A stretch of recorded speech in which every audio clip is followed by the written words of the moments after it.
So last week we talked about, we kind of gave a brief introduction to Poe. This week we're kind of digging a lot more into him. I gave you three radically different stories. Like last week they were all linked together. This week you're like, there's no connection between them. They're all pretty radically different. The only connection I could probably say is two of them kind of have a medical theme to them, right?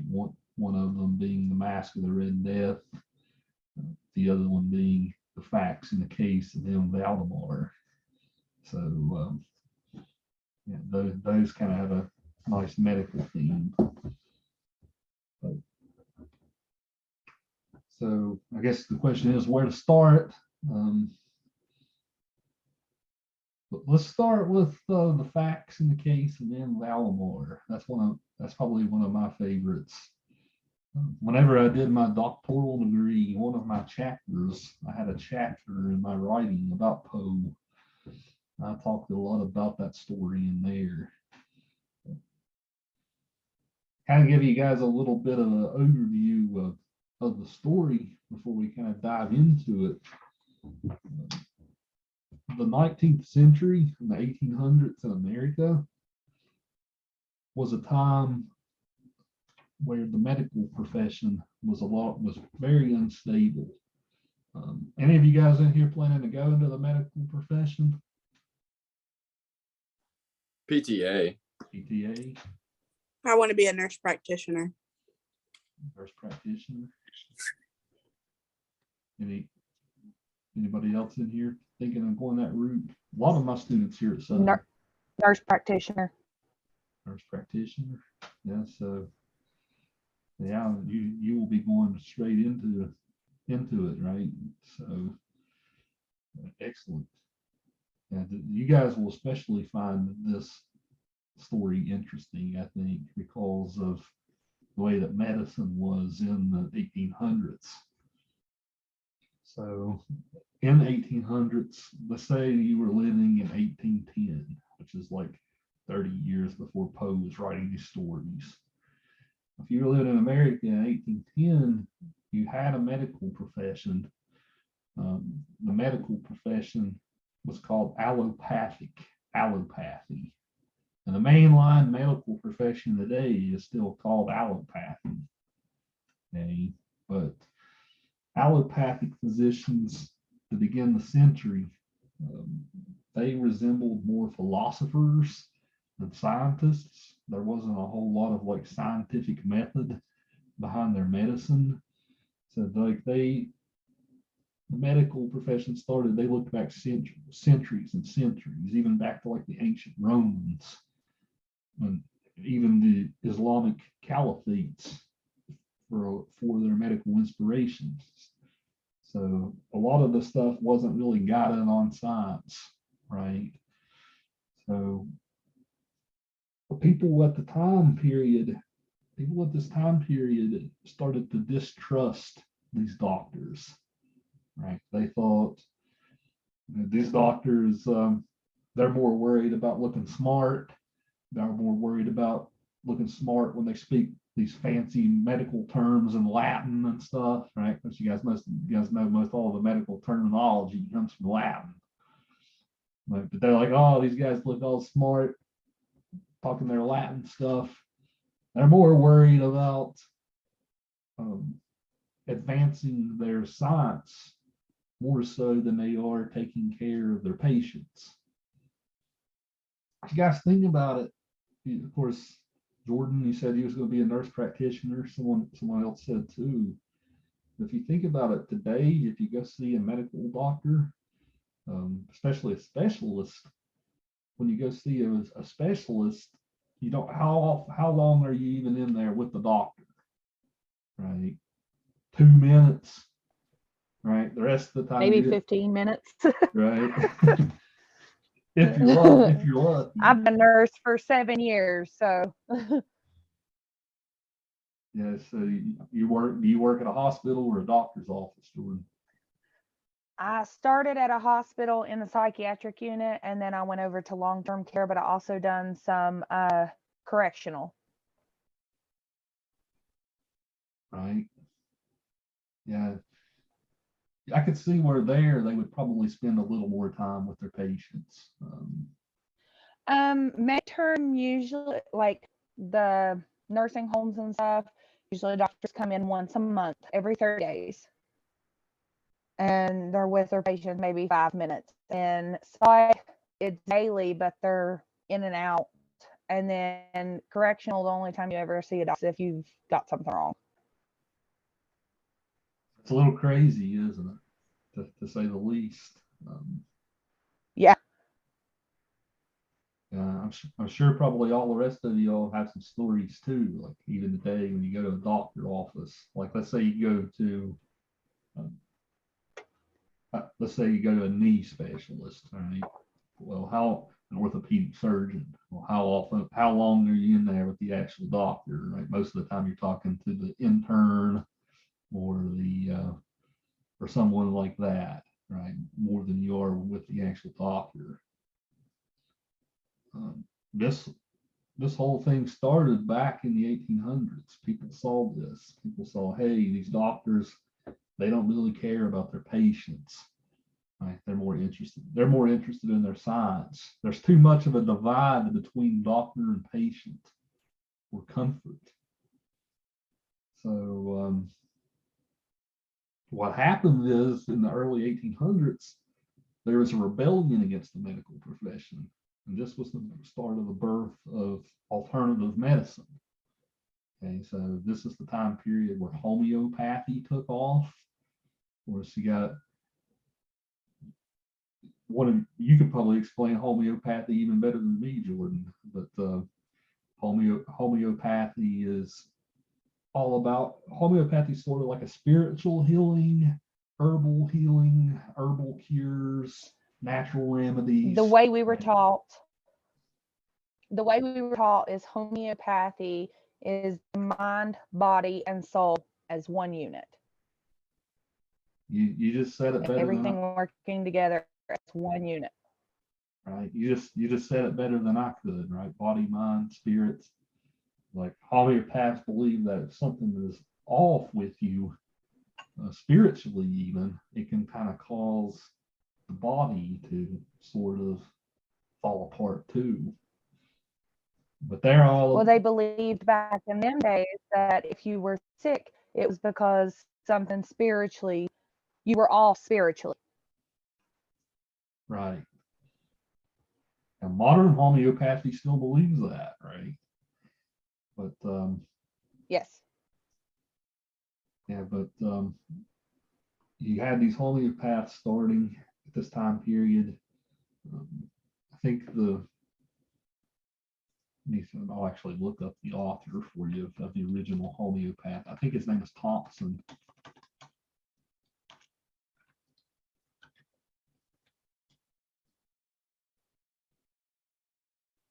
Let's see. Yeah, Thompson. What was his first name? John Thompson, I think, was the original homeopath writer. But he wrote this book in the early 1800s that was this like home cures, home remedies. All right, so people stopped going to see a doctor, and they started taking up a lot of these like herbal cures, things of that nature. Are any of you guys into that in the class, into that kind of thing now, like herbal cures, like herbal remedies for different sort of problems, like maybe like headaches or something like that? Any of you guys into that kind of thing? Because it's still very popular.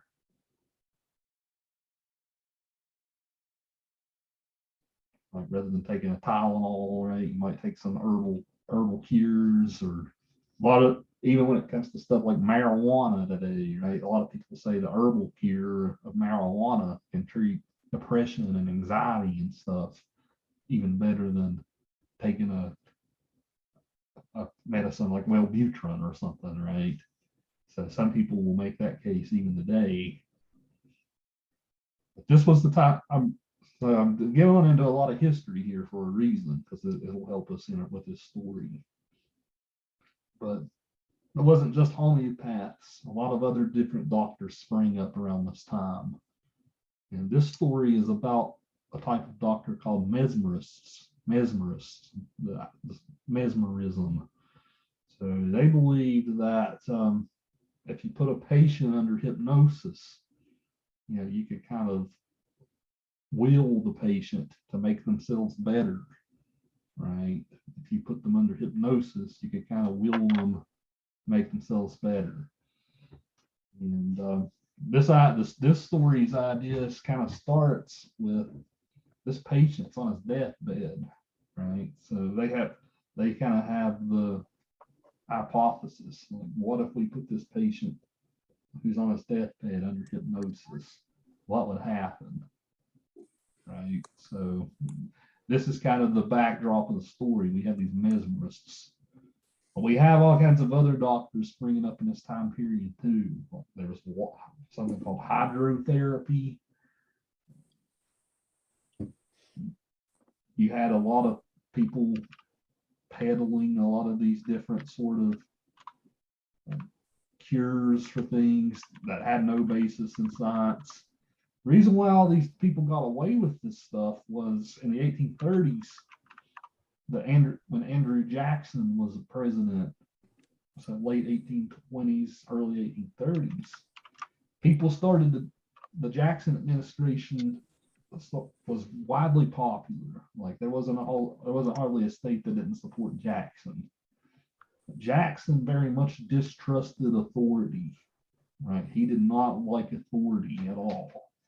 So what he did was he destandardized the medical profession. Like he didn't do it himself, but all kinds of different states started deregulating medicine. So suddenly you no longer had to have a medical education anymore to call yourself a doctor. Like anybody could call themselves a medical doctor if you was living in 1830. It's incredible enough, right? People would go to you. So you could just go and learn the trade like it's a vocation more so than a profession, I guess you can say. So almost everybody in this time period said, I can be a doctor. So this was a time period where there was no laws regulating the professions. Anybody could claim to be a doctor. You could get any type of weird cure you wanted to do. That changed later when we get to the Civil War, because what happened in the Civil War, more people died of infection and things like that than they did actually getting shot and killed. Like, way more people died of infection than that. And the United States Army actually refused to let any alternative practitioners practice, like homeopaths. They wouldn't let them practice when treating the soldiers. The Confederate Army did, but not the Union Army.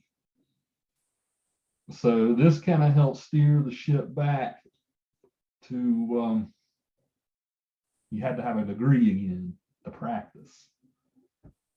And that took place over about a 60, 70-year period. So by the time we get to like the 1920s, the 1930s, the medical profession looks a lot like it does today. But there's still a lot of resistance to the medical profession today. Right? There's a lot of homeopathic advocates, like even different other types of medicine, chiropractics, right? They're kind of the alternative medicine than traditional surgeries and things like that. So even today, there's still plenty of resistance to the medical profession. You guys think about it, almost every other country in the world has a sort of universal health care, right? We don't. One of the reasons is because Americans as a whole tend to be skeptical of the medical profession. We don't tend to trust we don't tend to trust doctors as much as other parts of the world do. So you might ask yourself, what's all that got to do with this story? Well, we got a mesmerist, and I told you guys what it was like in the 1830s. There's so much distrust in the medical profession, so much distrust. And well, you have this story about this guy, this doctor who kind of puts this guy under this mesmer spell, and something is off, right? Something's creepy going on. Something is weird. He's not dying, right? His soul, if he has a soul, right, it seems to be suspended in between, like a state of life and death. So something is off, and something's uncomfortable with what's going on in the story. So now's the time for me to turn the floor over to you guys. What did you think of the story? What is off about it? Like, what does something seem slimy to you about the whole experiment that they do?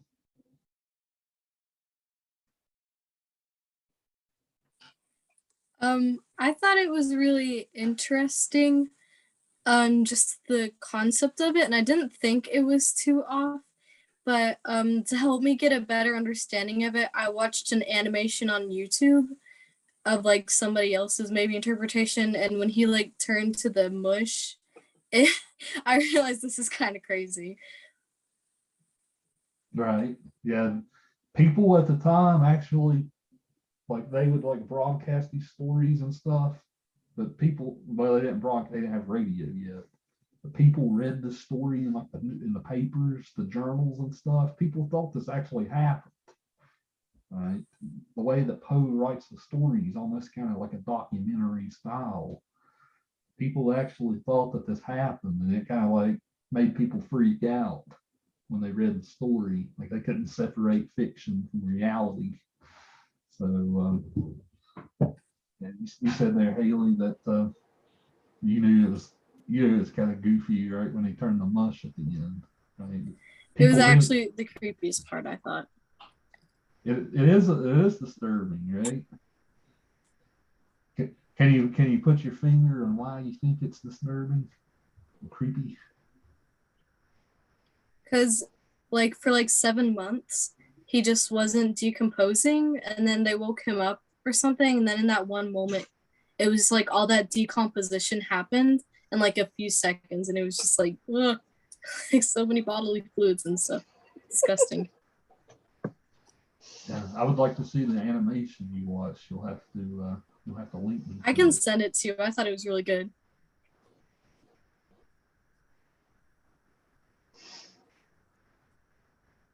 Good. What other thoughts here on what's going on? Is it disturbing in some way? Even the relationship between patient and doctor.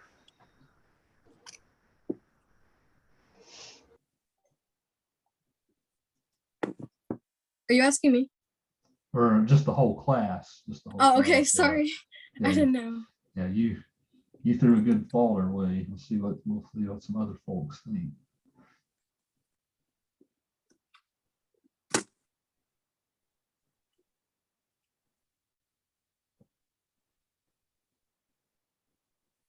Jordan, what do you make of it? I know you're like you said, you're a nurse practitioner. What is it?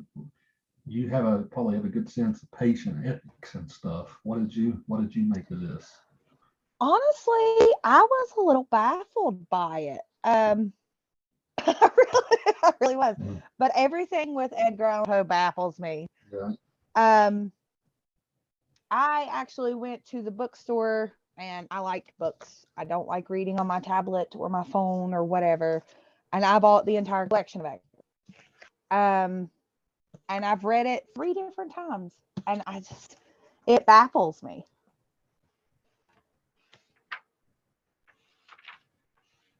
And in the way they put these stories in this book, it is in order on how he written them. And that actually falls right after the pit and the pendulum. And it just kind of all flows together. Yeah, it is fun to read them in the order that he published them, right? Because you can kind of see how his ideas grow and develop, right? The further. Well, it kind of goes. morphs from one into the next, I think, I don't know. I mean, I've read it several times. I didn't understand why he didn't produce any of the names. It was Dr. D and Dr. F with a line after it. I can explain why he did that. You guys were wondering about that, like you put Dr. F, Dr. D, or whatever. That was trying to produce the illusion of reality. Because like we were trying to like leave out the name of the doctor just to preserve the doctor's identity or the anonymity, right? So if you was wondering why they did that, that's why. That was a pretty common thing in lit back then. They would leave the name out to make you think it's a real person.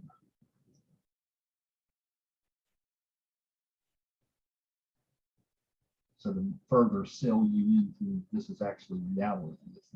This isn't a story.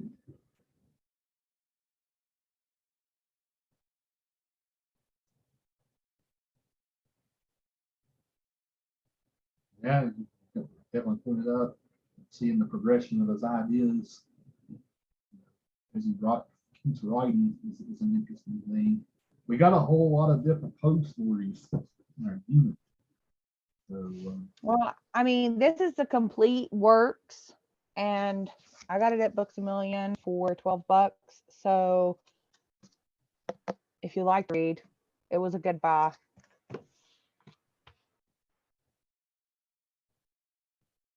yeah, you guys might. He wrote a lot of poetry, but he also wrote a novel too. Have you ever read the novel that he wrote? Is that in there? Yeah. And his poetry's in here too. Yeah, all of it's in here. There's 2 novels, all of his short stories, and all of his poems are in here. It's a complete collection. Yeah, the novel isn't as respected today as his short stories are. But the narrative of Arthur Gordon Pym,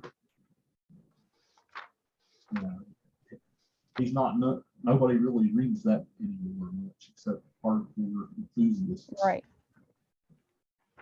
And I there was haven't- another one. I haven't in ever read here. that one myself.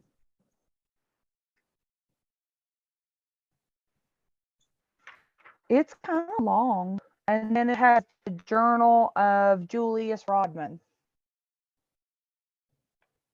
The professor. And it's Hard. not as long.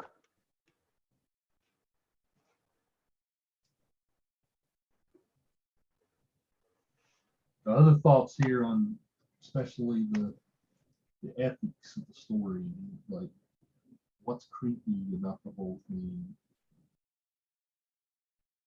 Maybe the best thing you guys can articulate why. It's more like experimental than it actually is like a medical treatment. Right. So if it's experimental, then Jessica, what does that suggest maybe about doctor and patient and trying to do right by the patient? Well, it actually kind of reminded me of it was suspected that it was about tuberculosis, that he was dying from tuberculosis. And before they actually came up with an actual treatment, they kind of more were guessing of what kind of treatment would actually help with it. So they did a lot of experimental things then. So it kind of reminded me of that. And it was kind of like he was, that the doctor kind of like taking advantage of someone that really needed their help. But at the same time, all medicine was experimental before they, perfected it. Right. So there's a certain like leap of faith you got to take even to do these experimental treatments, right? Even today, right? There's all kinds of new experimental treatments coming out. And you're like, do you really want to be the guinea pig right, for these new treatments. So, and this guy in Valdemar definitely is the guinea pig here for, they don't know how it's going to go. That's something that's scary to everybody, right? You want to be the guinea pig to these medical experiments, right? I think everybody could probably say that. They could probably think that's scary. Well, we all went through it with COVID, right? If you got the vaccine, that was a leap of faith that you had to take. And like, am I being, some people didn't want to do it, right? Because they thought that, they didn't want to be the guinea pig, right? So personally myself, I got them, but I do respect the people who don't, because that is a scary thing.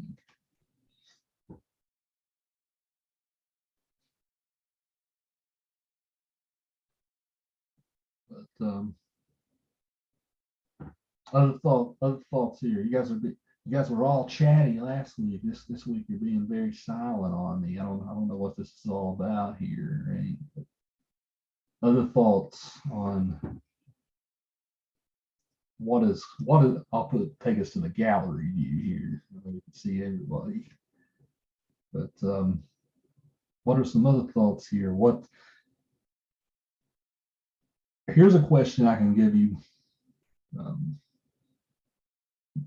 So in Valdemar consent, he does write like a consent. He does like sign like a consent form, right? I agree to do this. But is this something that a patient can really consent to? Right? It does consent in a medical sense have a limit, right? Because like after a while, does it go beyond signing a paper saying I consent to being under this care, right? I was going to say, I think there comes a line between, like, this patient is putting their trust into the doctor. They think that they know more than them. But at the same time, it's all experimental. It's all just guessing game, basically. So consenting to something that you don't know if it will work out or not. And it's also the difference between life and death for this person. So they're kind of just, it's a desperation, basically. Yeah, you said that really well, Mackenzie. Like, maybe he consented out of desperation, right? Trying to maybe save his life. So is that consent fully valid then? Because he did it sort of under duress. So I think you articulated that really well.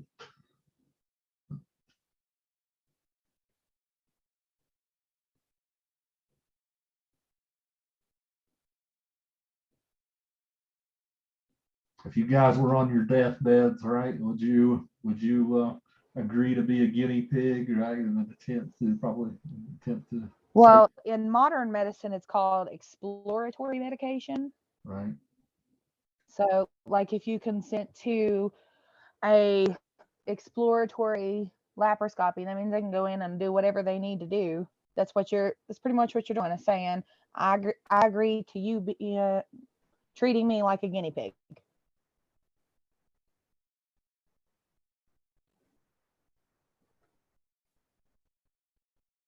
Yeah, there's lots of new sort of treatments that are coming out constantly, like stem cell therapy, right? If you get stem cell therapy, there's a lot of uncertainty about that, even ethical quandaries that people have with it.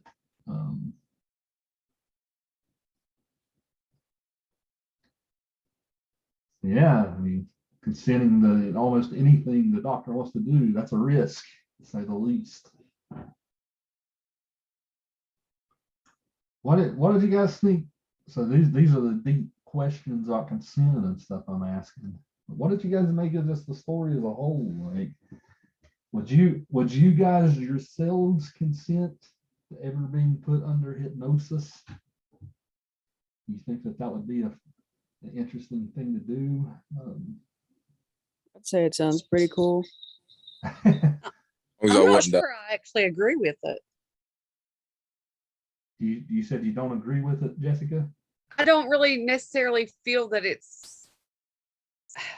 I don't think that it's a real thing.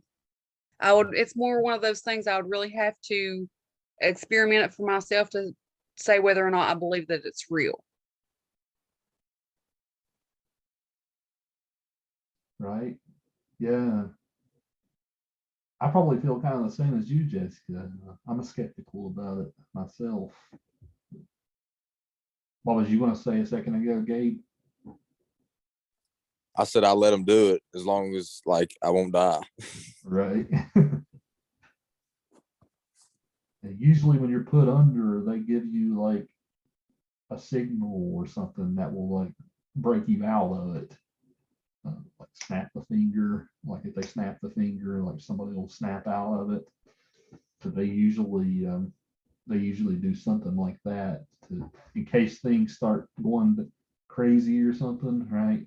Snap the finger and come out of it. So it is a medical practice that's still used today, sparingly, I would say. They use it a lot for weight loss and drug addictions and addictions to food and nicotine and stuff like that. They do use it for that. So I guess if they're treating something like drug addiction, right, they probably try to get the person to admit to something that they probably wouldn't otherwise admit unless they were under hypnosis. Well, it's not that. It's just kind of training the mind to not want it. Right. Not necessarily, get them to say, yes, I do drugs and this is my drug of choice. It's just kind of training and shaping the mind to where they don't need it. They don't want it bad.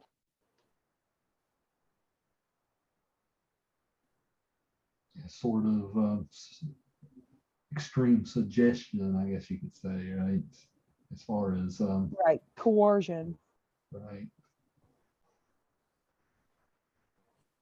Imagine you go to like get put under hypnosis and then you just like snap awake and you're dead. That'd be pretty bad. I feel like that's what happened in that one story. You're exactly right. That's what happens in the story, right? He gets put under right when he's getting ready to spend his last breath, and boom, right? He wakes up 6 months later and dies. Right? There's something uncomfortable about that, right? His soul, like if you believe in the soul, right? His soul is getting ready to leave his body, but then the soul kind of gets trapped in limbo, right? Like if the soul's trying to go to the next destination, whether it's heaven, hell, or purgatory, or whatever you believe, right? So if the soul's trying to get to its next destination, it's trapped, right? So something is off there. But as the story progresses, you can see Valdemar's discomfort, right? He even starts begging, like, please stop this. Let me out of this. But maybe that's where the story's ethics starts going off the rails, right? Because they don't really let him out of it. Yeah, I think it's like weird how he's shouting dead. Like he just wants to basically just die and they're not letting him quick enough.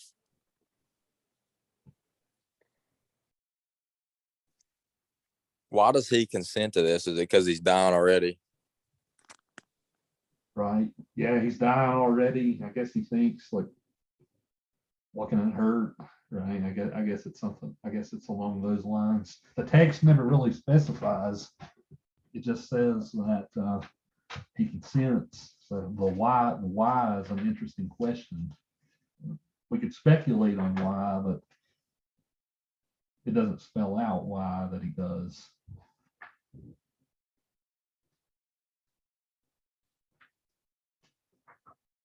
The way that the story talks about him, right? It doesn't really talk about him like he is a human being, right? It talks about him more like he is a guinea pig.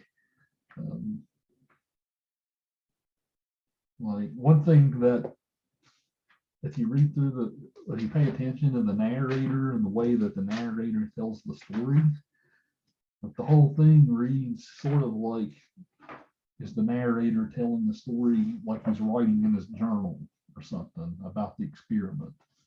Right? It's like he's like it's almost like he's describing a lab rat, right? Rather than a human being here. Do you guys agree with me in saying that? Did you guys get that feeling when you were reading it? I'm seeing you shake your head there, Jessica. How so? Because in the story, there wasn't really an emotion attached to it.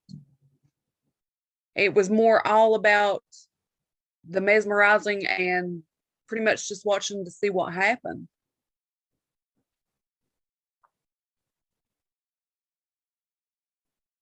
Yeah, you said that beautifully, right? The doctor doesn't seem to have any feeling for the patient, right? It's all about the experiment. So here's that whole distrust of the medical profession thing coming in, right?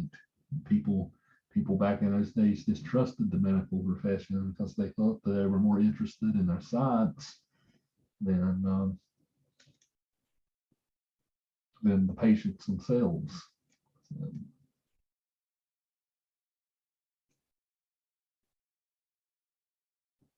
It's a disturbing story. Like whenever I think about Poe's stories, this is one of the ones that's always sort of stuck out to me. Like it's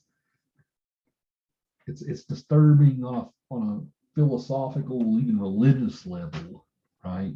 More so than, oh, this is a crazy guy getting ready to kill somebody or something, right?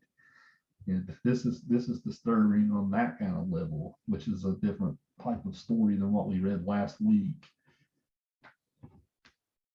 Last week we were getting put in the minds of the killer, right? This week it's a different type of disturbing, I guess you could say.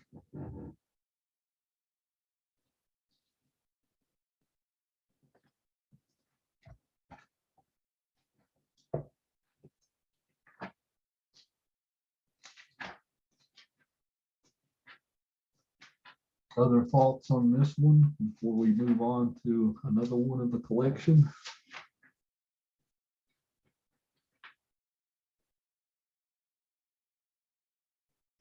I'm sitting here looking at the text. The moment that Valdemar consents, it says, the narrator says, it wanted about 5 minutes of 8 when taking the patient's hand, I begged him to state as distinctly as he could to Mr. L whether he and Valdemar was entirely willing that I should make the experiment of mesmerizing him in his then condition. He replied feebly and quite audibly, yes, I wish to be mesmerized, adding immediately afterwards, I fear you have deferred it too long. But that does seem like a pretty reasonable consent that he gives.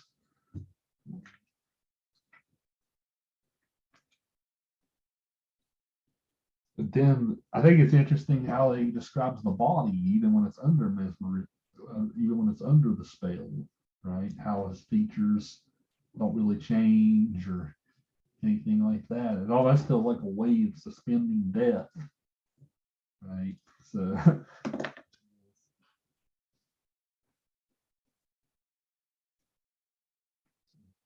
pretty creepy stuff.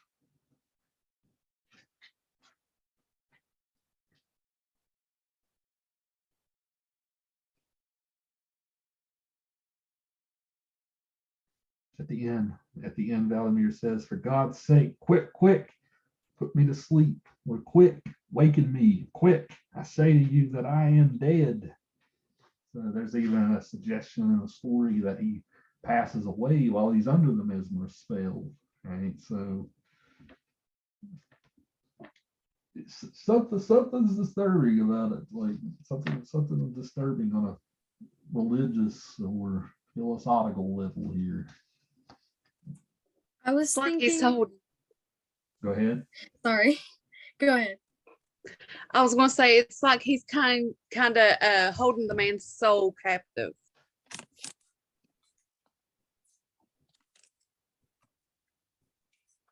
Yep. What was you gonna say, Haley? I was gonna say that like what you said earlier about him almost being in a purgatory.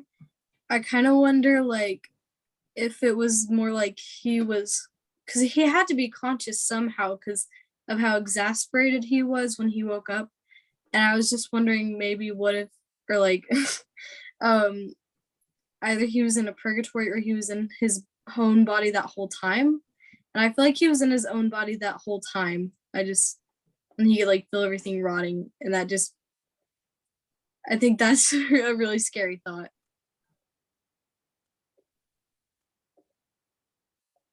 Yeah, of course. You talk about Christianity. Most Protestant Christians don't believe in purgatory, right? Purgatory is mostly a Catholic concept, right? This idea that some people, like Catholics, are all about faith plus good works, right? So their idea is like even if you have faith, maybe you didn't, maybe you kind of lived a crappy life or whatever. So you might need some cleansing before you're admitted to heaven. So that's what the idea of purgatory tends to be, right? People who need to be cleansed of their sins fully before they can be admitted up into heaven. So I think you're right to point out, Haley, is this does seem like a purgatory, like a state where you're neither in hell or heaven, right? You're just kind of suspended in limbo in between.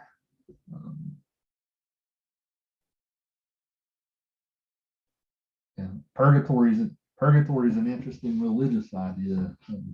Unless you're a Catholic, right? You probably have never heard about it.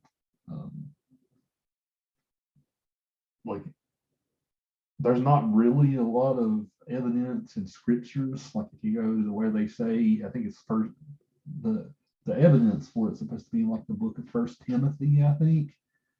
But if you go to the passage where they talk about it, it seems like a stretch, right? That's why a lot of other Christians reject the idea. Catholics are the only ones who believe in the idea and the concept.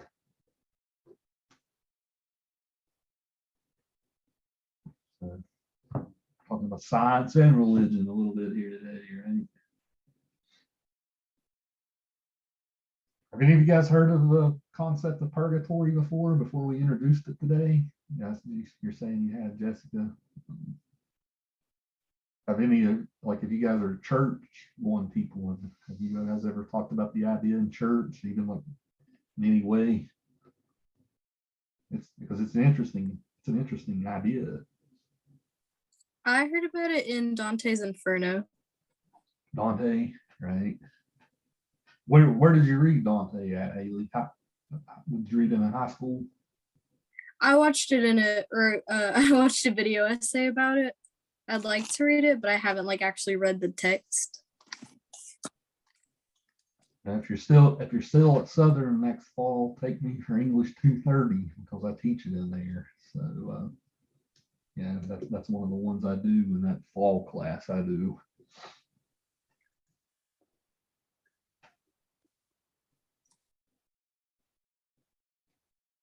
What about the rest of y'all? Have y'all ever heard of purgatory or maybe heard anybody talk about it?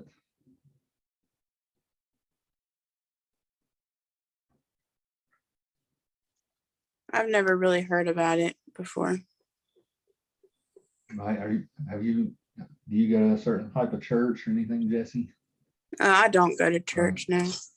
Right. Well, I can speak for myself, when I say like I grew up in a Baptist church, right? I never really heard of the concept myself until I went to college. So When I was really young, I went to a Baptist church, but I don't remember anything from there.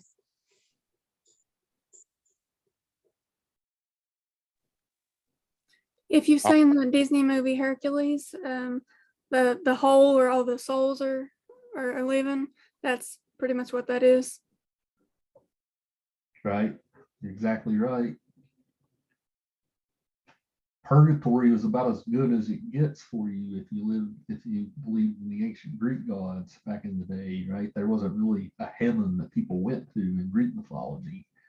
Like most of the time, just like a purgatory state or Hades, right? That's the only place you could go in Greek mythology. It wasn't a very hopeful religion. It's probably why it died out, right? Why hardly anyone believes in it anymore. Like, what's the point, right? There are still some people who believe in the Greek gods who live in Greece today. I actually looked this up for another class that I have, the theater class, right? Because we're talking about the Greeks in there right now. There are some people who still believe in Zeus and Poseidon and Athena and all those.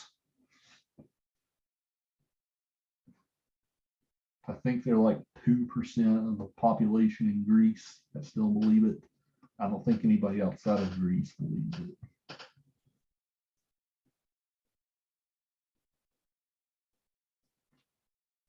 But anyway, since we're on the medical spiel, let's transfer over to the Masque of the Red Death now. Masque of the Red Death. We'll finish it out with Pit and the Pendulum. But this story, this is the first time that I've taught this story, I think, since our own pandemic hit. Right, so this is a very interesting story to talk about, with what we have gone through ourselves in the last couple of years. Because I know when all the stuff first started, it was scary, right? It very much felt like maybe something like the Bubonic Plague or something might have felt like back in those days, right? Just because it was unknowing, this was a completely new virus. We don't know how different people will react to it, so there's a lot of uncertainty. So this is something we can all, I think this story is, I think we're going to have the Riskless Conversation in a lot of our stories today out of this story because we've lived it. Right? It's not just a concept. We've actually all lived this one. But just a basic synopsis of the plot. Right? We have this Prince Prospero, right? So that our setting here is like somewhere in like Italy or something. Setting is an interesting thing to talk about with Poe, by the way. I don't think we really mentioned it last week, but he's never very, I don't say never. There's a few stories where he really like builds up setting. Follow the House Usher is one. But besides that, he doesn't really spend a whole lot of time talking about setting, but there is a lot of setting in this story. Like we get this whole castle and all the rooms that are in the castle and all these different sorts of things. The story is different because we don't have a first person narrator. Like this is a third person all-knowing narrator here. So this is more of a traditional narrator, which Poe doesn't do very much. So the story's got that going for it too. But yeah, there's lots of setting, like this Italy setting. Supposedly it's maybe during the Middle Ages or something like that. That might be like the time period we're in.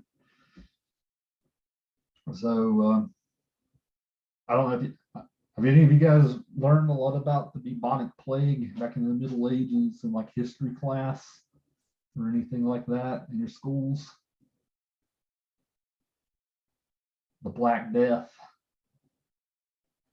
I learned a little bit in school, but most of what I know about the Bubonic Plague is what I learned by myself. Right, just researching, reading stuff on the internet and all that. Yeah, I read a book on it a couple years ago, and I've done a lot of research on it too. Yeah, the Bubonic Plague was it wasn't a virus. It was, I think it was a bacterial infection. So like that's why that it's mostly eradicated today because antibiotics have taken care of it. It still shows up in a lot of like third world countries. There have been a couple of instances in the United States over the past couple of years where it springs up because people have gotten it from animals and such. But it doesn't usually kill you today if you treat it really quick with an antibiotic. But it was this bacterial infection in the Middle Ages, and it was deadly, right? But if you got it within the span of 2 or 3 days, you were dead. Right? It killed you that quick. So it gave you lots of awful symptoms, especially with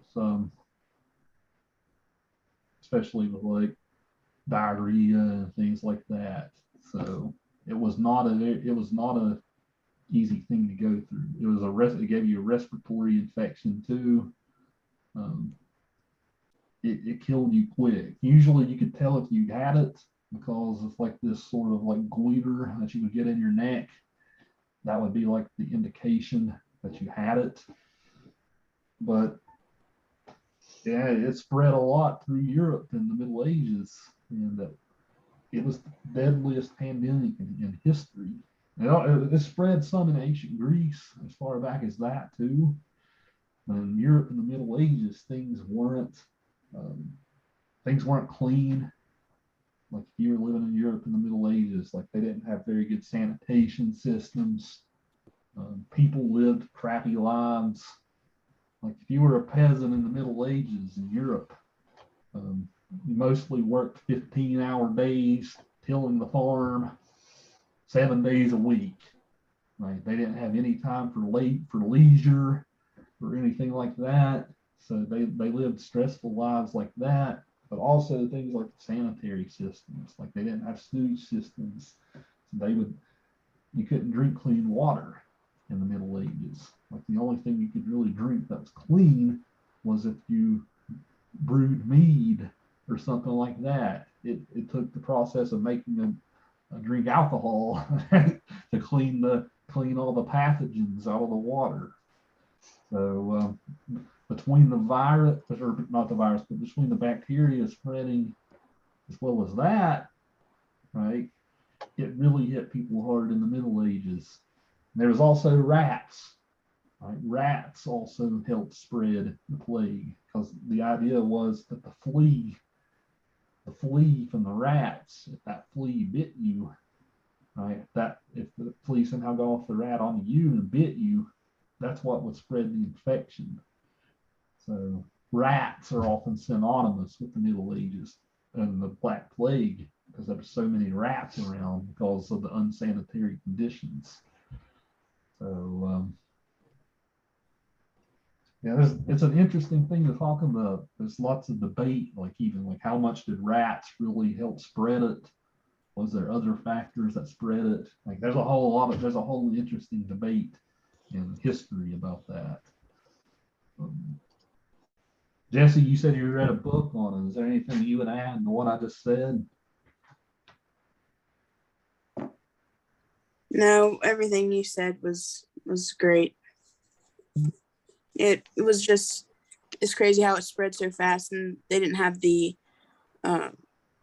resources to really do it like we do now. Right. We can do more research on it now. Yeah, I'm looking. I just looked it up. I wanted to check myself because I said symptoms. Yeah, it says symptoms were often says the incubation period of bubonic plague is usually 2 to 8 days. Patients develop fever, headache, chills, or weakness. One or more swollen, painful lymph nodes called buboes. So that's why it's called the bubonic plague, because of the swollen lymph node that you would get on your neck. It says the form usually results from the bite of an infected flea. So the CDC actually, I'll link you guys here on the Zoom chat. The CDC actually has an article about it here. I'll link it to you. because it does still exist today, but it's definitely under control.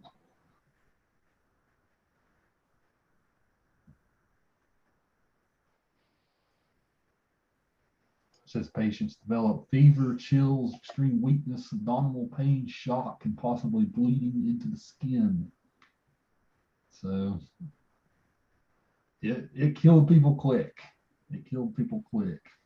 Some Yeah, people, oh, go ahead. sorry. I saw that you'd have like blood coming out of like your pores, like all of the like holes in your body, like your eyes would like bleed, and your nose would bleed all the time. It was so gross. Usually, if you got it, they would try to quarantine you as much as they could.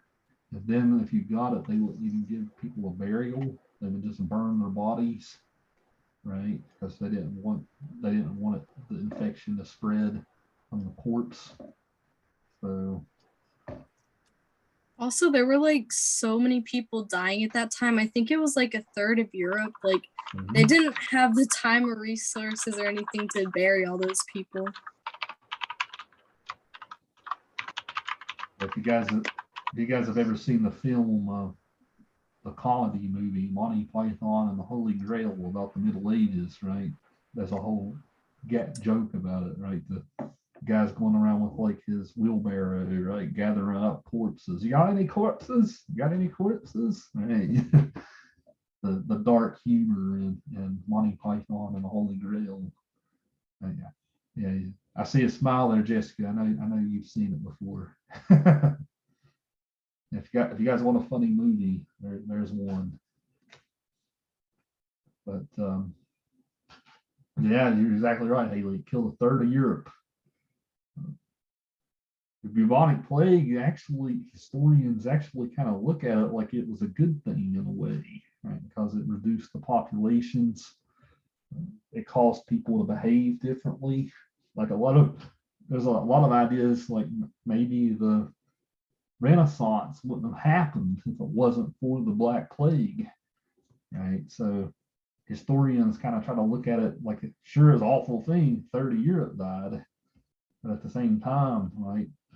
Maybe it also did some good for the development of human beings, right? Because people started communicating more. People started becoming a little cleaner, right? So it helped human civilization progress. So a lot of historians will argue that in a way it was a good thing. But when this pandemic that we went through recently started, it was a lot of the same hysteria, right? Like people didn't know if it would kill them. It was spreading quick. I don't have to say anything else. Right? You guys all lived it. We all have. Back in 2020 when it first started. I don't think there's as much hysteria about it today as there was like when it first started.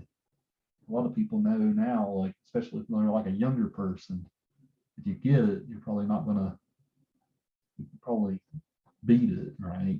But especially for older people today, though, it still has that fear, right? Because usually the older you are, the harder it is on you. But I'll ask you guys this question: as you read the story, did you draw any connections between what was going on in the story compared to what we're going through now, have gone through in the last couple of years?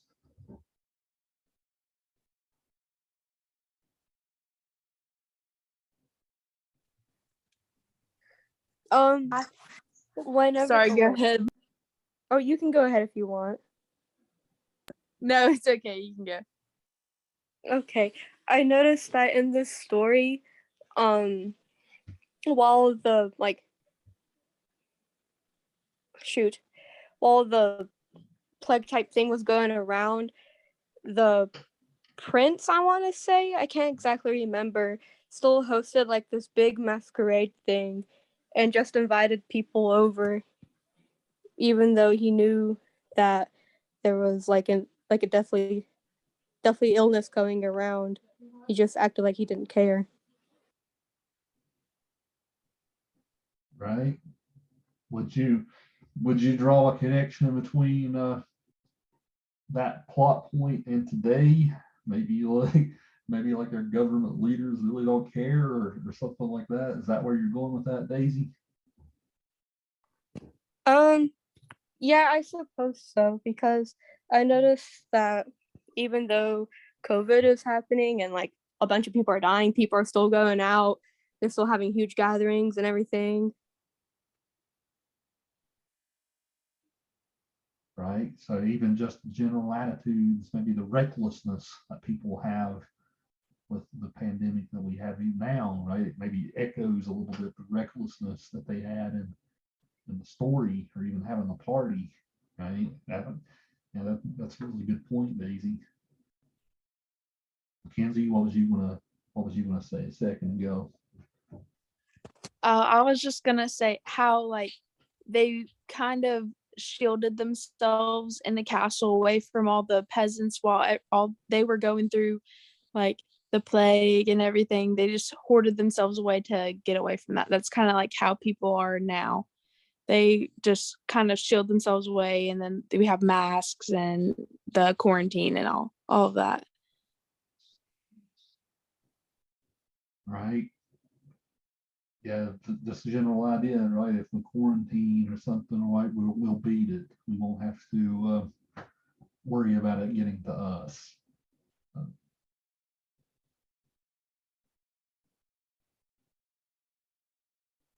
Right. This, I'm glad that you brought up, it was you two brought up that it was mostly the rich people. Oftentimes back then, like they would view getting sick or something. If we're talking as far back as the Middle Ages, like they would view getting sick as something, it's maybe like a spiritual weakness. Now, oftentimes, like illness like this, right? They proceeded along class lines, like only these poor peasants will get this stuff, right? We won't get it, right? We're better than that, right? So there was a lot of like class division and stuff like that when it came to illness and getting sick. Like a lot of people felt like they were above it, like that it wouldn't apply to them. So As a person that worked in COVID, uh, there's still people that's like that. I think they're above catching it. you don't have to name names, Jordan. You got any specific stories you can tell us there? Yeah, I had a resident, and he was actually one of the first deaths that we had. He was a veteran. He had really bad COPD. He was real frail and real weak. And we tried to explain to his family that no amount of money could let them come in and see him. So they were standing outside of his window, and his entire family ended up with COVID because he had COVID and he died from it. But they thought that they were above it. Yeah, I could tell you horror stories from COVID Hall. I'm sure. We had 39 cases at one time of residents on my hall. My hall held 42, and out of 39, we lost 18. It's a pretty harrowing number, right? 50%, pretty much. Yeah, right at it. We lost half of our staff. Like there was just me. I was working 16-hour days because that's all you can work, and one CNA because that's all we had. Everybody else had COVID, so they were all off. Yeah, I know right now, that's one reason why the nursing profession is in such demand, right? Because there's a lot of people walking out, right? People getting sick of the. Yes. Well, I mean, when you work 21 days straight, you're working all 16s, you get burnout. Right. Yeah, definitely kudos to all of you. I can't imagine what it's been like the past couple of years in that profession. Well, the only word there is hell. Hell. Right. It's been hell. It has. To watch people that you've worked and taken care of for years that were, yes, they were old and yes, they were sick, but they weren't dying today. And you're coding this one, and the next thing you know, you got another one in the next room crashing. It's a mess.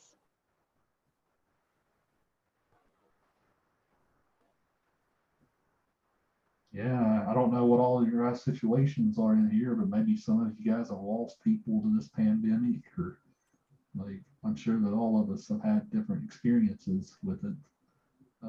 Luckily, I haven't. But I've worked COVID hall 3 times and I've never had it.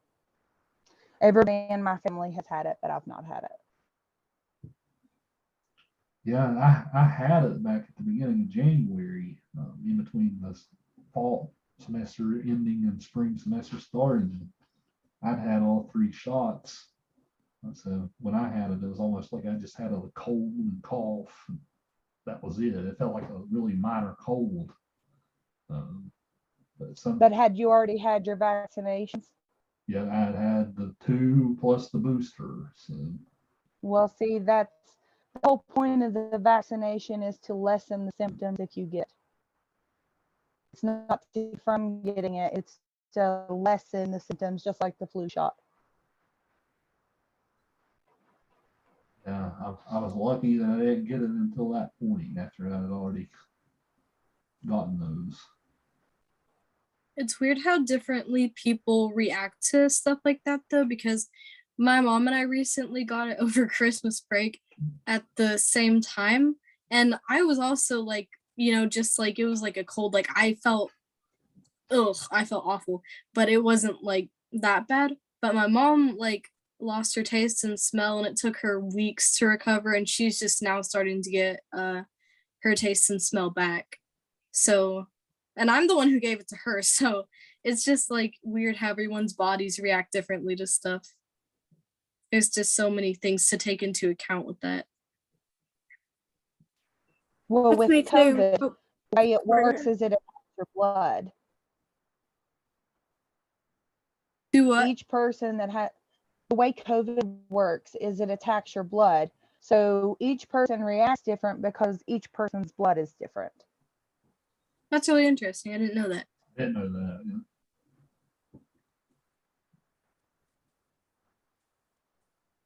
A Um, person that has no RH factor, that is RH negative, I don't know if y'all know what that means, will not get COVID. And if they get COVID, they'll be asymptomatic. They'll have no symptoms.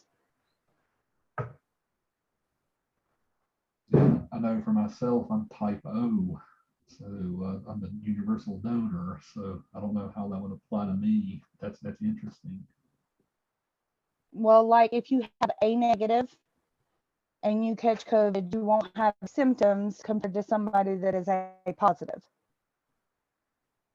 Somebody that's A positive, even if they have the same blood type, the positive will have harsher effects than the negative blood type.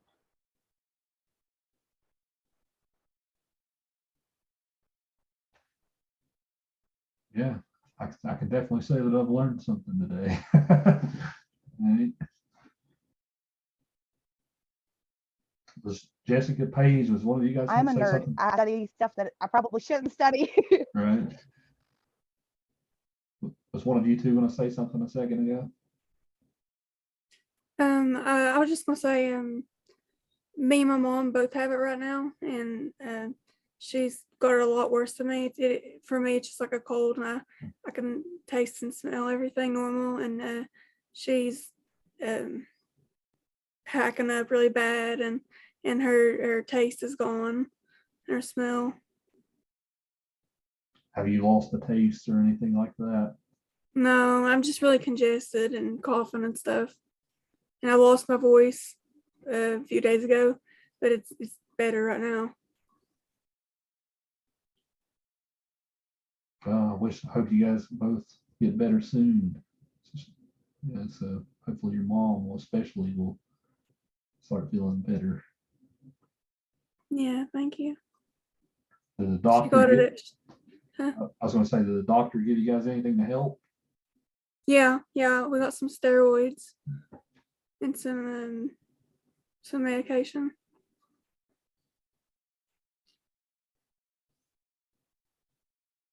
I know when I got it, I went to Med Express and they were just like, "You have it. Good luck." I'm like, "Can you guys at least write me some cough syrup for crying out loud?" And they're like, "Nope."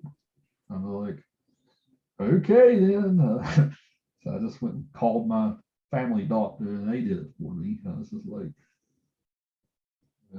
they're like, "Go on, go in Walgreens and buy you something and infect other people." So, Yeah.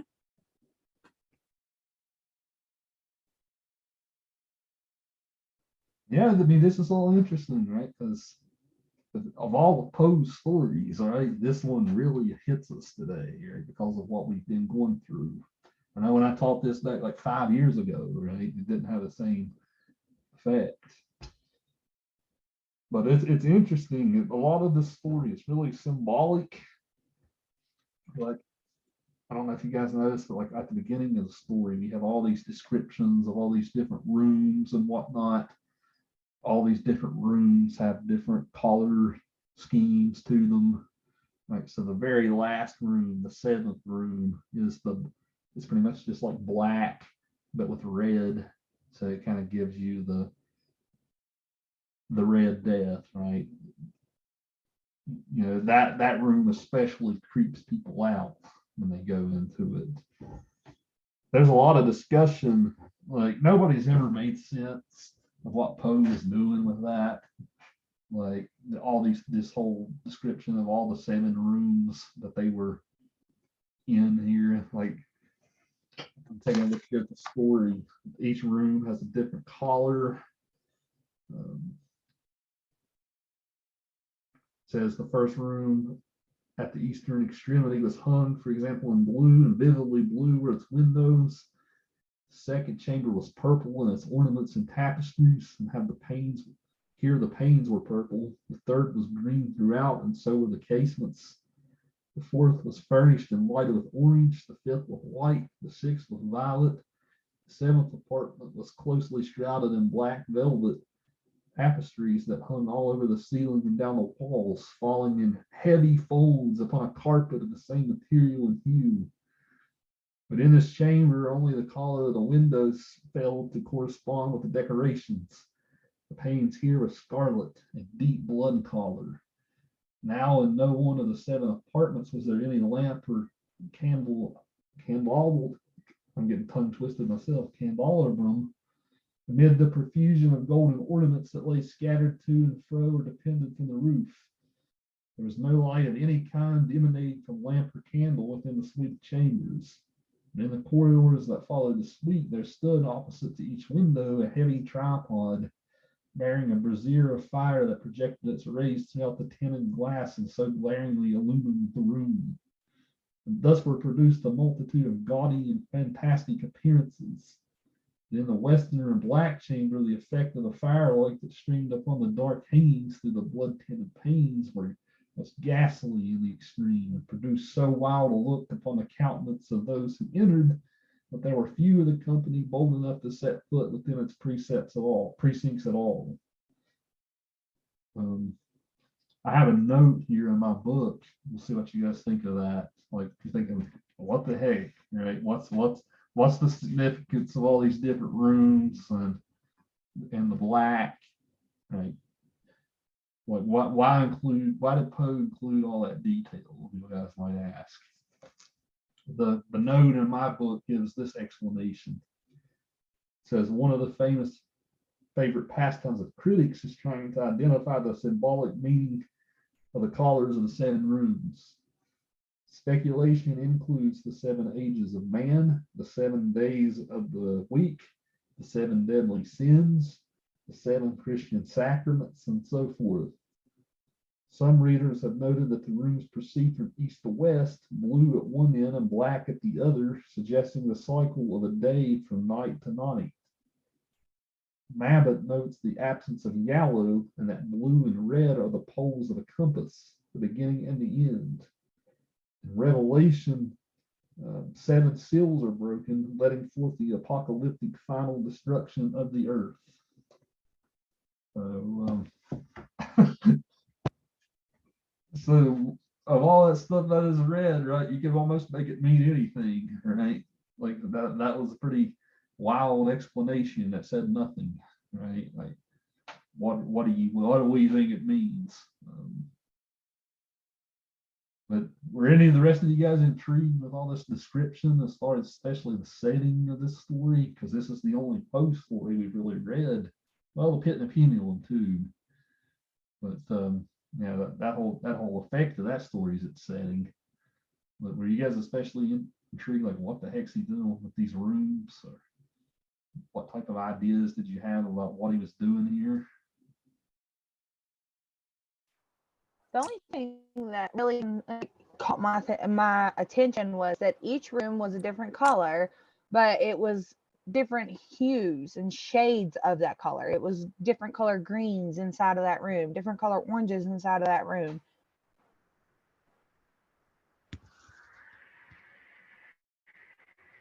Right, you can kind of imagine going in that type of room, right? Maybe how disorienting it would be, even like overwhelm your sense of sight.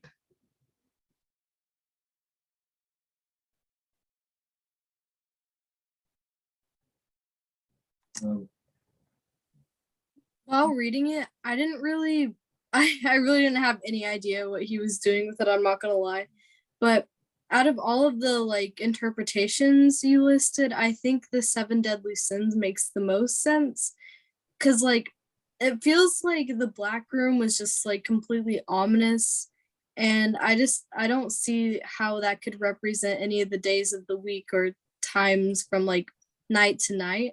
But with 7 deadly sins, I could see like maybe that's wrath, maybe that's like the scary one or something.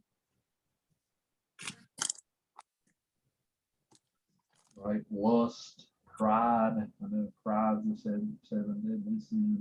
It's hard to argue pride isn't part of the story. The prince's arrogance, all that good stuff. Yeah, that one makes sense.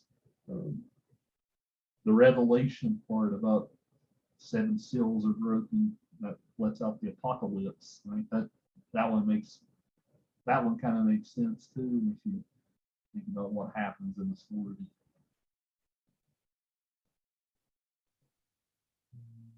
Yeah, the 7 seals make sense in the story because it's like they're all going through these rooms to escape the guy in the mask, and then when they end up in the black room, that I feel like the dark room kind of signifies like death and how all of them were so fearful of this last room, and then they ended up there in the end and they all died.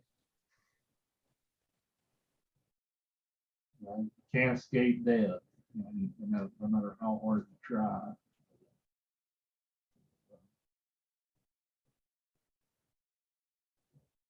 Yeah, this is the genius of this story. Right?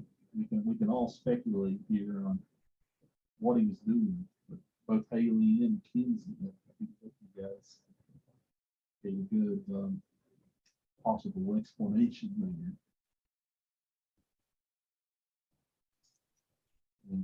It'd be interesting. Oh, I'm so sorry. No, you go ahead.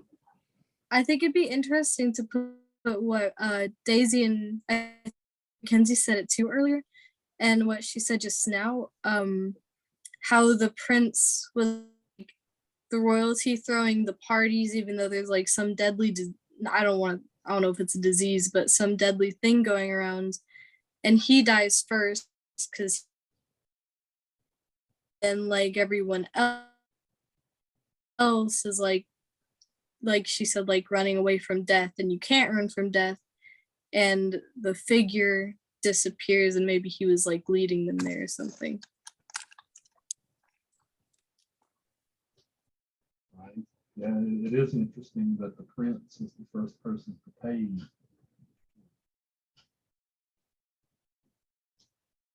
Now we get this truth. So everybody's going around at the masquerade ball, like if you guys know the masquerades, masquerade parties, people conceal their identities. People wear like masks to cover their identities. That way, kind of, I guess the idea is you kind of give away your individuality and just join in the events, right? Leave your concerns behind and just kind of join the events.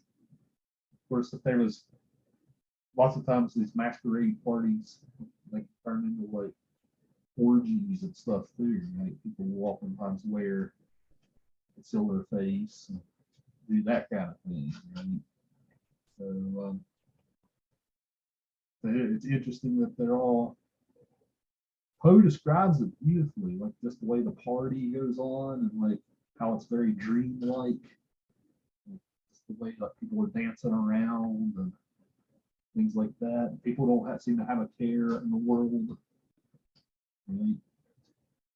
That's part of the effect of the story too.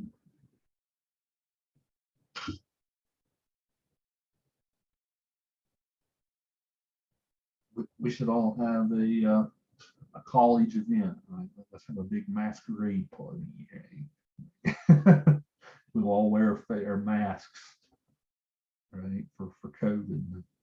Wear another mask to cover our face, right?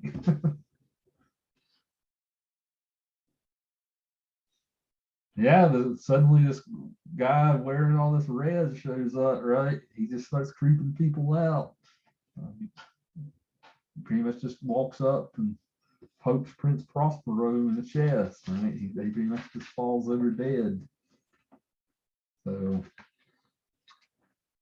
going back, I think it was Daisy who said it earlier, right? You can't, no matter how much you try to seal yourself off. It was either Daisy or Kinsey. I think it was one of you two who said that. No matter how much you seal yourself off, you can't escape it, right? It's going to come for you. So the arrogance of humanity, even to think that we can beat something like that.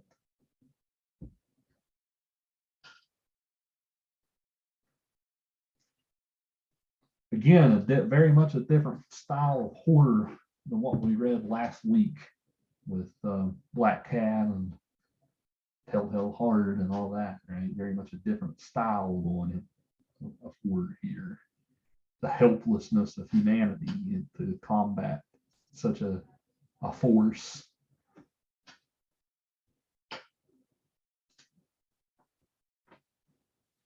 Well, let's finish it out with hitting the pendulum. So hitting the pendulum. This is almost like a torture. This is a torture style story, right? It feels like, you guys like the Saw movies in here, and you guys watch those. It's kind of like the Saw movies. This story, and so yeah, just the torture that this guy has to go through.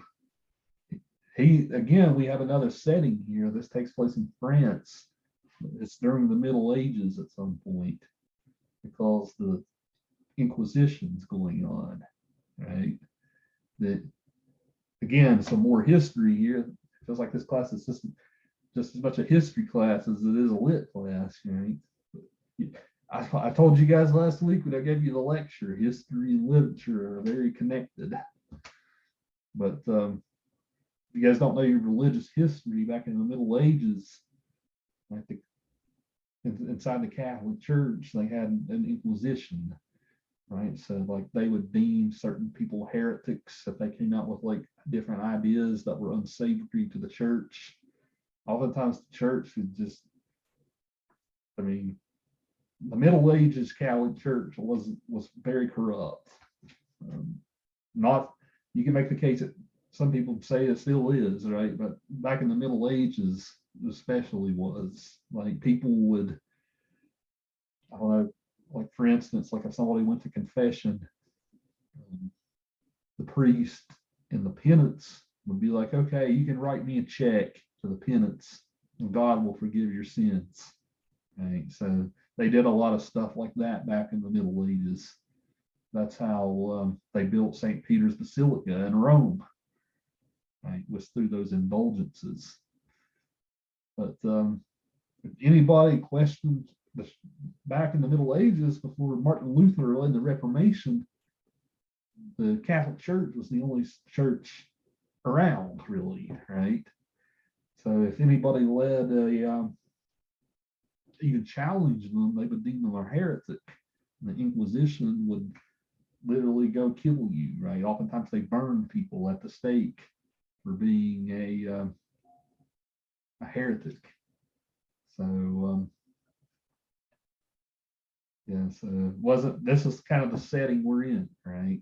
You know, this guy's being interrogated by the Inquisition. And in case you guys didn't know what the Inquisition was, right? There you go. Like, if you can't just blame the Catholics, though. Like it happened in America too, right? When with the Puritans, like they moved to America and had the witch trials and whatnot, right? So, you know, it's different times in Christianity, right? You've had these sorts of instances where you don't tolerate dissent in any way, like times of hysteria. The Inquisition was one, the Salem witch trials was another. Yeah, that's her backdrop here, right? But the whole story is about this guy trying to break out of this prison, right? So again, we have a first-person narrator. At this time, would you guys say this time that our narrator's crazy? Or would you say he seems like he's got his senses? I think he definitely had his senses, mostly because, and I said out loud when I was reading it, I thought it was really smart how he like tore off a piece of his cloth and like attached it to the wall or something somehow to get a feel of the room so that he could see kind of like how big it was and like what shape. I thought that was really smart, and I just feel like he had his like head together.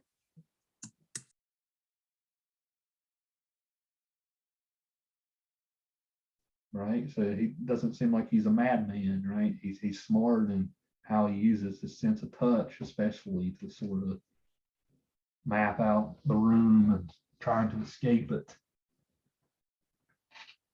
He asked, Poe messes with the idea at the beginning, right? He asks the question, like, is this a dream? Is this reality? Right? What's this like? You guys all know the feeling of what it's like to wake up from a dream, and you kind of maybe feel disillusioned at first, right? Like he wakes up feeling like that, like, or sometimes you think you're waking up out of a dream, but then you're in another dream, right? Then you finally wake up, right? The story starts us out in that sort of dream state, but so maybe the narrator makes you think, is this a crazy fever dream? But arguably not, right? Like I think I'm more inclined to agree with Haley here, right? This does seem like he does seem like he has his senses more compared to the Telltale Heart narrator or the Black Cat narrator, right?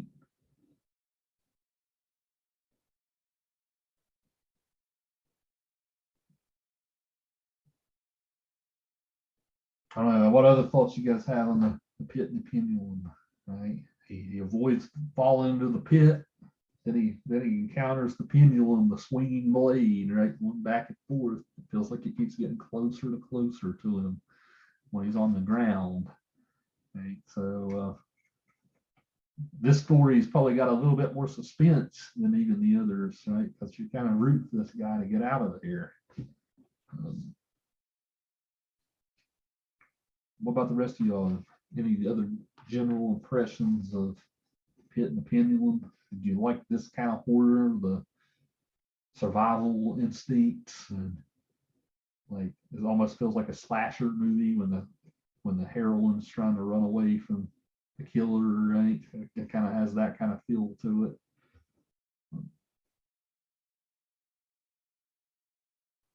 Yeah, I think it gives a lot of suspense, especially when he's in, like, when the pendulum is coming at him and it's like he's explaining how it's going directly towards his heart and how there's an audience like watching him about to die, and he has to find a way out of it. And he ends up doing so by using the rats to get him out of his like bondage he's at.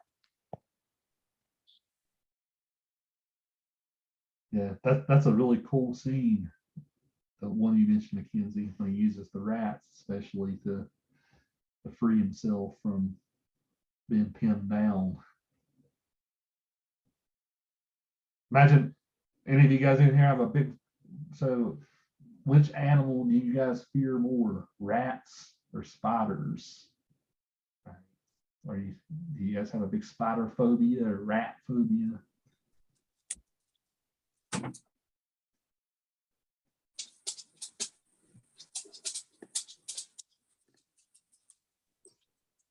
Was you getting ready to say something, Haley? You might have froze. Oh yeah. If it's like weird for me, I don't know if you noticed, but my power like just went out and came back on. So that's probably why. But I said I love them both equally. Yeah. Hey, if you let a spider hang around the house, right, it'll get rid of the other nastier things for you. So the spider will oftentimes do you a favor, right? So Haley has a pet spider. does she? She's not a pet, she's a roommate. She sleeps right above my bed and her name is Carol. I appreciate that. Better watch, she'll end up in your mouth at night. That's what I told her. I told Haley that just today. Hope that's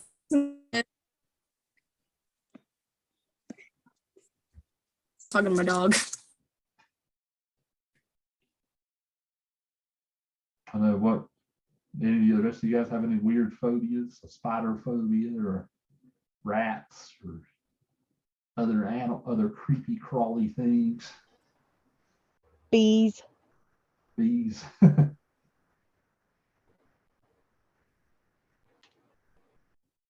Stink bugs, right? Everybody hates stink bugs when they get in your Monkeys. house. Monkeys. Hate them. Yeah, you wouldn't hang out with the Black Cat's narrator, right? Remember, he had a pet monkey that he also abused in addition to the cat. I agree with him on that one.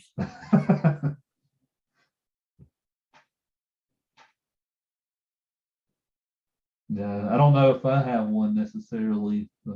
I'm the resident spider remover of my household. Like usually there's screams from my wife to get rid of them. I'm that person, unfortunately. I would be otherwise be like Haley and just let them hang out, right? So of course I would. I teach a horror class, right? So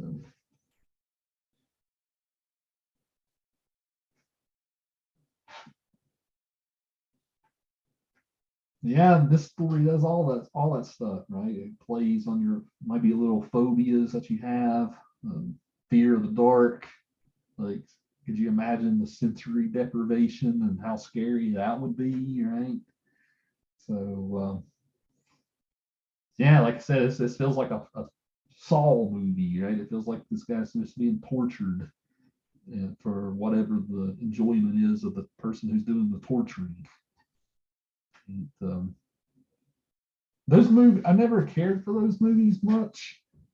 Like they just, I don't know, something just makes me uncomfortable about them. Like it's hard to watch the torture for sure, right? But I've always found them to be like, I've always felt to be like pornographic in a way, right? It feels like torture porn. That's always been my view of those films. Like, I've watched them all, right? So, but I never loved the franchise. So I always thought that there was something exploitative about it.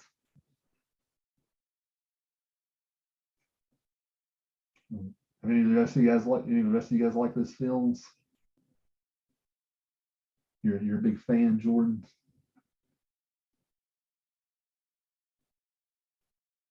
I guess that they do bring up. I had the doll up until my house burnt down. Did you? The jigsaw. I have a Yeah, really I'm big a big sign on fan my of Jigsaw, wall. but I like the psychological aspect of it. Paige, you said you had a jigsaw on your wall. No, I have a really big sign on my wall. It's signed by the girl that was Amanda that wore the bear trap. Oh yeah. Yeah. I love those movies. Me too. Yeah, I remember I liked the first three. I think after that I kind of fell off a little bit. Like after the original guy died, right? I guess that's kind of when I fell off the wagon. Yeah, those movies were popular when I was your guys' age in college, right? 10, 15 years ago. That's when they were really popular.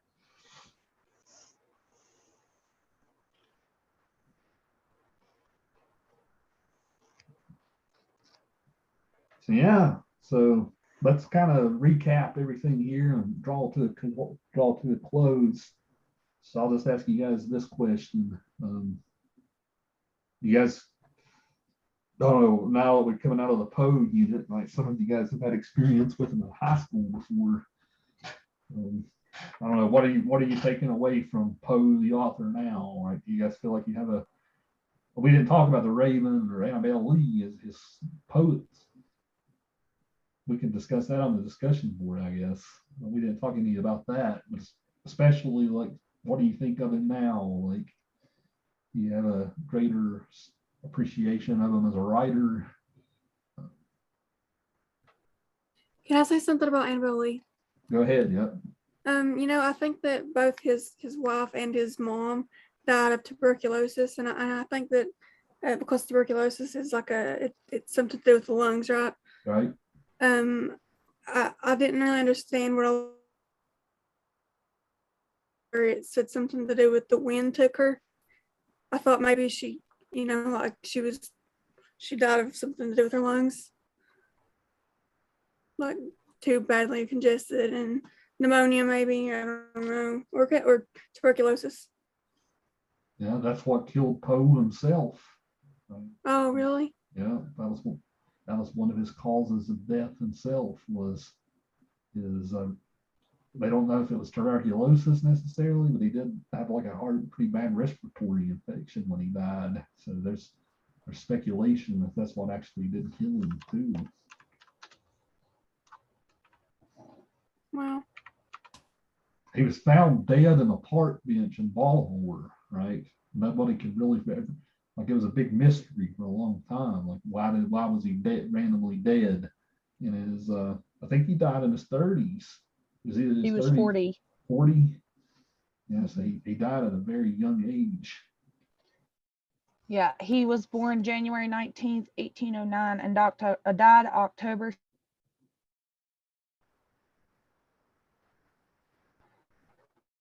What date did you say he died, Anna Jordan?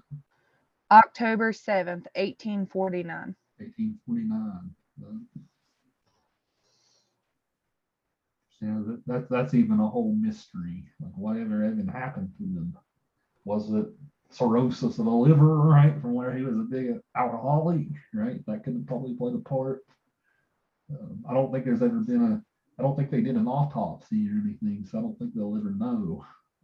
We'll ever know what actually happened to him. There's whole like murder conspiracy theories and all that about what happened to him too. That's a rabbit hole you can go down on your own if you so choose. But going back, I don't know. How do you guys feel about him as a writer now? Maybe from before. Jordan was already a mega fan, right? She has the complete collection, right? Well, I was just reading because I have the Poe Foundation on my computer. His works didn't become big until 1941. Yeah, you're exactly right.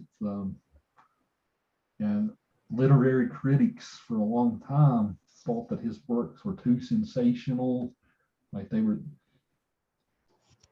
it says my connection's unstable. I don't know if I froze out on you, but they said that his works were too sensational. He was just trying to get a cheap thrill out of his audiences and stuff like that. So his works weren't considered serious literature up until around that time. So yeah, you're exactly right. Almost 100 years after his death.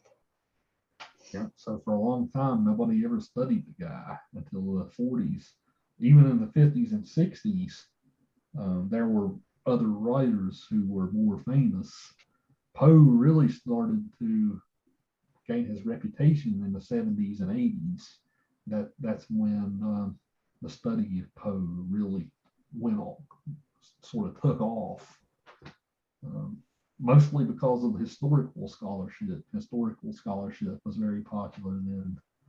So horror stories here's a sort of the thought to end on, right? Horror stories often give you a nice mirror into like whatever that society is afraid of at the time, right? What sort of things are maybe in the unconscious mind of the whole society together, right? So once that type of work was starting to be done, he really started to take off. Now he's a staple. Like everybody reads probably at least one Poe story in high school and middle school at some point. He's certainly a staple of my college courses. So yeah, it's crazy. It's a crazy thought that no one read him for that long. So I'm glad you reminded me of that, Jordan.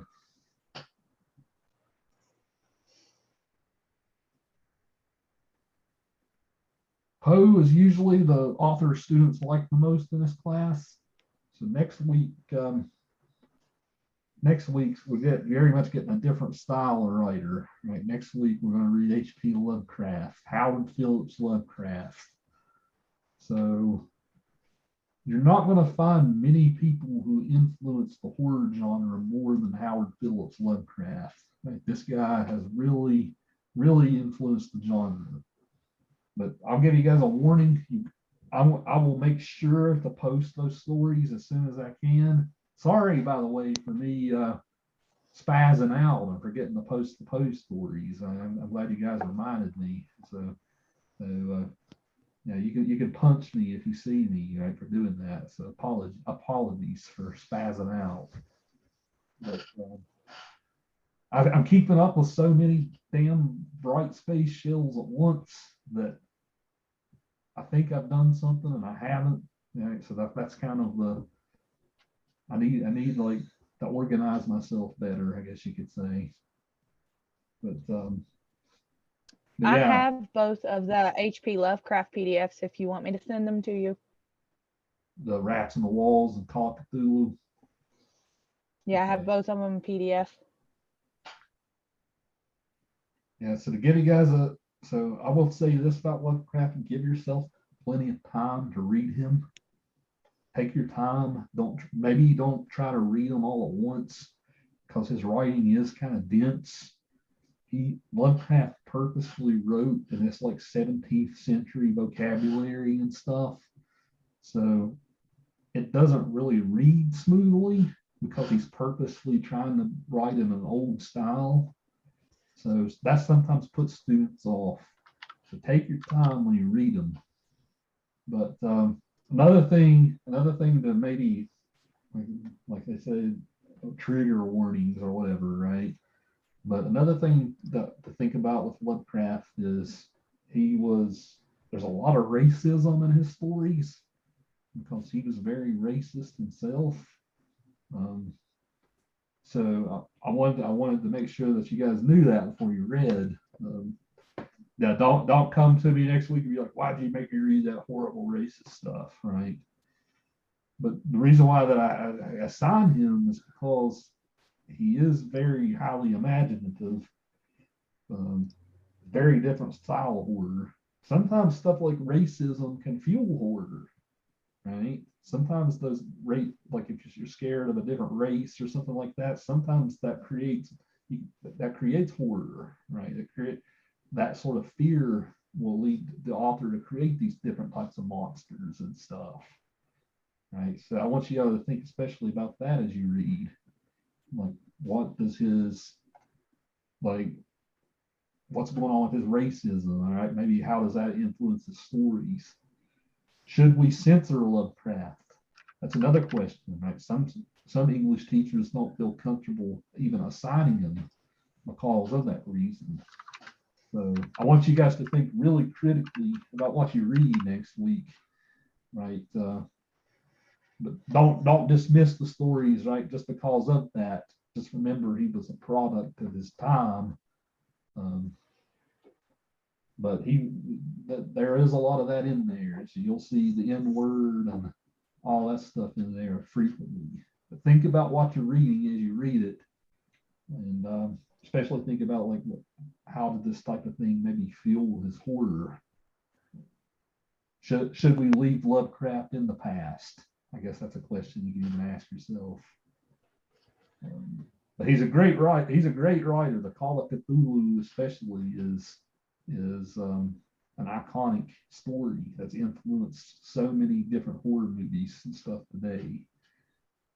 The Rats in the Walls is a good one too. Like that story is a masterclass of setting, and like if you didn't have the rat phobia after the Pit and the Pendulum, you probably will after that one. So,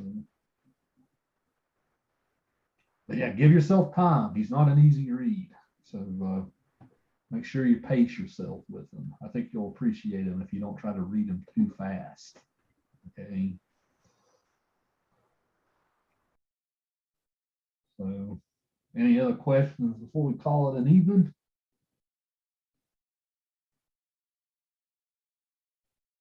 So I will also, over the weekend, I'm also going to send you guys your grades on your discussion, first few discussion board posts. So I'm going to really carefully read through those and get you some grades. That way, even before you do your Lovecraft Rats in the Walls one, maybe you can, yeah, maybe you'll see how you're doing. But let me quickly write down who else here before we depart. We got Jessica, Paige, Haley, Callie, Jordan, Dante, Gabe. Mr. Yeager, Yes. one of the girls in our class, Audrey, she's been here the whole time, but she just said her power cut out in the last about 10 minutes. So if Right. she's here, Thank you for reminding me there, Aiden. no problem. Yeah, I remember her being there because she said some good stuff. Easy. Audrey. Aiden. Kinsey. Ethan. Bailey. All right, guys, take care. We'll see you all next week. Feel better, Haley. Feel better. Or Paige, you have it, so feel better. Yeah, thank Feel you. better, Paige. Thank you. And your mom too.